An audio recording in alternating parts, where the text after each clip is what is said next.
একটা ছোট নিষ্পাপ বাচ্চাকে নিয়েও অনেক সময় নোংরামি করা হচ্ছে, বা এরকম অনেক বাজেভাবে তারা নিজেদেরকে আলোচনা আনার জন্য আমাকে বা আমার সন্তানকে ব্যবহার করে অনেক নোংরাভাবে লিখছে, পোস্ট করছে।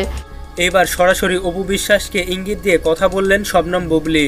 বুবলির অভিযোগ, একটি ছোট্ট নিষ্পাপ বাচ্চাকে নিয়ে কিভাবে ফেসবুকে এমন পোস্ট করতে পারেন অপু বিশ্বাস। তিনিও একটি সন্তানের মা, আমি কখনো তার সন্তানকে নিয়ে খারাপ কোনো কথা বলি না, কিন্তু অপু বিশ্বাস এবং তার কিছু ভক্তরা মিলে আমাকে আমার বাচ্চাকে নিয়ে কিছু গ্রুপে বোলিং করে থাকে। এইবার এই সকল বিষয়ের জবাব দিলেন বুবলি। না, কিন্তু যারা আমাকে নিয়ে হয়তো একটু নেগেটিভভাবে অনেক ভিডিও বানায়, তারা হয়তো আমাকে কাছ থেকে চেনে না, জানে না। হয়তো তারা আমাকে যদি কাছ থেকে দেখতো, তাদের হয়তো ধারণাটা ডিফারেন্ট হতো। তারা তাদের মতো করে কল্পনার জগতে থাকে, এবং এটা কিন্তু সবাই করে না, এটা কিছু গ্রুপ করে, এবং এই গ্রুপগুলো সবসময় এটা তাদের একটা প্র্যাকটিস করার।